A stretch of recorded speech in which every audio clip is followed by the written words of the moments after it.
Are you kidding me? What's poppin', guys? The Guard Champion here, and today I read the entirety of the OSHI no Ko manga, and I want to discuss with you guys today my thoughts on everything past the anime, the differences between the anime and the manga, and much more. So if you are watching this video and you have not watched all 35 episodes of the current anime and you don't want things spoiled, that's fine. I will let you know when spoilers are incoming. I picked up this anime in the winter season of 2025 and I really enjoyed it. But a year has passed since then, and some of the minor details are fuzzy, but I still know where the anime ended off, so going into season 3 was not hard for me to pick back up on. Admittedly, I rushed through the first 24 episodes of the show, because I only had a 1-week free trial to HiDive and I didn't want to pay for another subscription service. So I completed it within the week period and I never looked back.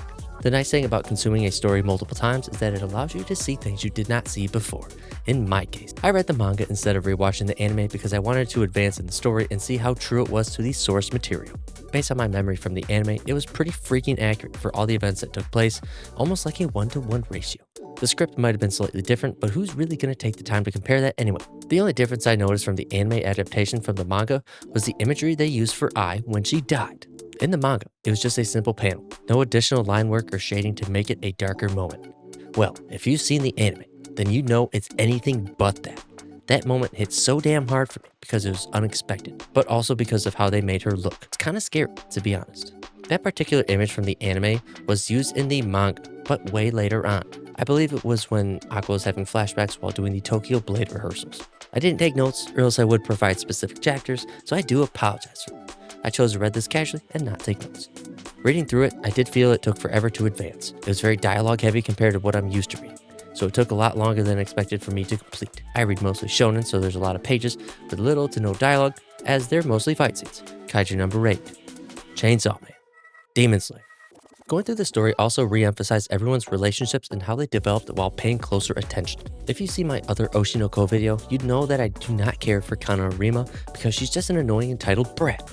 Going through the story a second time gave me an opportunity to give her a fresh start, and I still found her character annoying, but I could see where she was coming from, and almost seemed more personal reading the dialogue and seeing how the panels were drawn out. I also overlooked and breezed through the anime so fast that I could not see her feelings as clearly either. Aqua really did lead her on big time and manipulated her so many times, to the point where I started to feel for her character. Watching season 3 opened my eyes to it as well because she really dealt with a lot that season. One thing that came up while reading as well was the idea that both Aqua and Ruby both had Ai's last name. And how has no one made that connection between Ai and them? It seemed like a serious plot hole, but it was stated that Ai's last name was never revealed to the public. I do want to come back to this because we are not in the spoilers section yet, so keep this in the back burner. I enjoyed going over all the parts with Akane again because she's my favorite character, and I'm in her corner rooting for her to be Aqua like Memcho is rooting for Kana. I just love how she is the only one in the series who can truly figure out what's going on with Aqua and can read him easily. And of course, I was devastated when they broke up. Aqua did go a little far with tracking her without consent, but she was totally loyal and willing to go to any length for her. It's a rare trait to find in a partner. Honestly, the reason I like Akane is because she reminds me so much of my wife. It's not even fun. I've never had anyone so loyal to me, knows me better than I know myself at times, and will go to any lengths for me. I am truly a lucky man. I know she'll never see this, but I guess it's here for the internet to digest. There was a couple of questions I was hoping to be answered once we got past the anime section. Who is the girl with the crows? And what is her part in all this other than popping out of nowhere and instigating Ruby and Aqua? What is the symbolism of these star-like eyes? How are things going to unfold with the production and release of this movie? And lastly, would there be any more advancements from Ruby towards her brother? And if so, how far will they take it? This was a turnoff for a lot of people when the final episode aired, so I'd hate for people to drop the series right at the end of it all. So reading the story for a second time, I really was more drawn to Kana, Akane, and even Aqua's behaviors going into the end of season 3.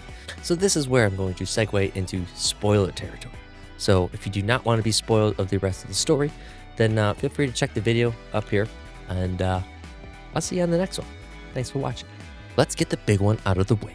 The brother-sister complex. At the end of season 3, Ruby and Aqua find out who they were in their past lives, and Ruby is all over Aqua. I cover this in my Winter 26 anime recap video, so I'll keep this brief. I thought that the moment was cute, given that she spent her whole life trying to find Goru, the doctor, for him to be so close the entire time. She was in love with the doctor as Serena, but as we saw, the memories and feelings from her past life carried over into her new life as Ruby. I also stated that if things were too advanced and she does not get over it, then it will stop being cute. Well, she never got over it. She wasn't as clingy as her schedule was packed and was being overworked and barely getting any sleep.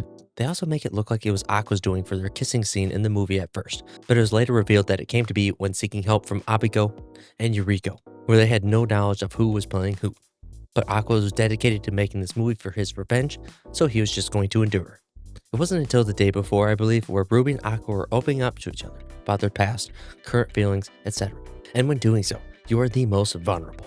Opening up to someone about your inner feelings is almost an intimate action between two people. You don't just go around saying to people that you feel guilty for being alive unless you're an attention seeker, and then it just invalidates what you're saying. Aqua has never opened up to anyone. He vaguely opened up to Akane about his intentions to kill someone in the industry, but the rest was all her. She connected those pieces together and acted on her own. So Ruby was the only one he ever made himself vulnerable to. When someone goes to that level with you, you are more likely to open up to them as well. Basically saying that she loved the doctor and that he is the same person she fell in love with in her passing.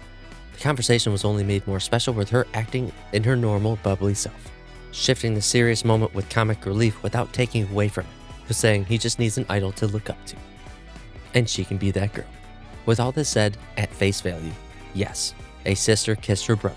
But with all this context we had, I still find it a cute moment. Okay, next topic. What do these iconic eyes mean in the story and what is their symbolism? We've seen them appear on Ai, Aqua, Ruby, Hikaru, and Akane. There is a page where Toshiro, the director of the movie, is talking to Akane about how every once in a while, someone with these eyes, deceptive eyes, and they have the power to make lies look like truth, and that is the best quality for an actor. So lies and deception. We see this on Aqua the entire time for the first 2 seasons. They transfer over to Ruby as she starts seeking revenge after the doctor's body was found. Then she tries to climb the social ladder in season 3. I was the embodiment of lies, so she always had them. The next question I had answers was the girl with the crows. She had a cool role in the show. She was almost a godlike creature living in the flesh and has the ability to transfer souls from the deceased to another body. So she was the one who made Serena and Goru become Ai's children. Pretty cool, honestly. She also stated that Ai's soul is gone forever. She was even manipulated by Aqua, funnily enough, to be in the movie as one of the kids. And she actually did a good job with no acting experience. I think it's about time to talk about the actual story. Holy shit, was that spicy. There was a lot of focus on Ruby as she was the least skilled amongst the group when it came to acting, and she was the lead role. It was cool that the director intentionally made her do a bunch of takes to create anger from her, as it helped her portray Ai better because she was way too outgoing compared to her. So it was cool to see her grow and develop through this movie making process. The whole time they were in production of the movie, I was waiting for something drastic to happen and someone to die. But that didn't happen. They let the characters go through their struggles, triumph, and develop before the real chaos started. My jaw dropped when the producer approached Hikaru, Ruby and Aqua's father, and it was revealed that he knew about this movie, exposing him as the father and regrets introducing Ai to him to begin with. Then for Hikaru to interview Aqua and then confront him about the whole thing, and that the whole movie was actually a secret love letter to him from Ai, a 15-year lie. Just when things were supposed to be settled and their revenge was over, a major plot twist reveals that there is still another killer at large, the former B Komachi member Nino, and she's after Ruby for surpassing Ai. And at the end of chapter 158, she is shown stabbing Ruby, just as Ai was. Well, not really though. My girl Akane was acting as Ruby and was wearing a knife-proof vest, as Nino was handled. This got me all riled up because it was actually pretty intense. During the performance at the dome that Bikomachi is performing at, Aqua confronts his father again and exposes him about his lies. He had every intent to kill Ruby and not to let anyone surpass Ai. So here's a quote from Aqua during his confrontation. To those who are looking for love, of someone who wishes to love others, these are the eyes of love. And that is the true symbolism of Ruby's eyes, separating herself from Ai and the others. The end of chapter 162 was mind-blowing, and I could not believe it. To forever protect Ruby, reputation, and her life itself, Aqua stabs himself in order to look like it was his father that tried to kill him, and then tackles him off a cliff. During the struggle underwater, you see a shadow grab Hikaru from behind, and it's one that resembles Goku, Aqua's previous body, dragging him down along with the other hands that would presumably be the ones that he killed as well. What's wild about this one moment is that previously, before the movie released, I believe it was in a dream, Aqua was confronted by Goru, where he handed him a knife and gave him a choice on how he was going to use it, and gave him the option of letting go or to continue getting his revenge. After the interview with Hikaru, it made it seem like he wasn't going to use that knife for his revenge, only for this plot twist to happen, and he uses it on himself for revenge. One thing that I found interesting was that the crow girl, Tsukiyomi, was shown on the beach giving dialogue periodically through the confrontation of Aqua and his father, and when they were both dying, she asked in this moment, "Have you found your mission?" We get some dialogue from Aqua. The reason why God allowed me, a cheater, to have been reincarnated after having once died. The reason for living wasn't for revenge. It was to protect my sister. That's why I was born as a twin, the one closest to my sister. I'm speechless. That was such a well-written part of the story and a great quote. And that's not even the end of the story. After this unexpected self-sacrifice, then you get to see the aftermath with all the people who were involved in his life. Kana flipped out and hit him during his viewing because she never got to tell him that she loved him. Akane put the pieces together and read right through all this stuff and knew what actually happened and was the only person to figure this out. Ruby was hurt beyond belief, cried more than anyone, and did not leave her room for a while, and continues to lie to herself every day in order to fulfill the life that I and Aqua have paid for her. Oh, such a beautiful story. There are a few topics that I wanted to address as well. The part with Aqua and Ruby's last name. Their grandmother was still alive and even talked with Aqua being interviewed for the details of the movie. Once the scandal with I was dropped to the public, I'm surprised that her mother didn't try to come forward with a few seconds of fame, but was probably too ashamed of the life she gave I. There was a lot of negative emotions tied to that, which kept her silent. Next are my thoughts on Memcha.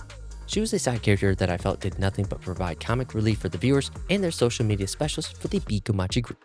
She had her moments, but nothing really significant. There was a part towards the end that I really enjoyed and was grateful that they did this for her character. The whole time she was lying about her age. There was a small incident that happened that made her choose between informing the public of her age herself instead of being exposed by someone else. How she did it was smart because she just advertised herself as a college age group girl instead of a high school girl. Was it vague? Yes.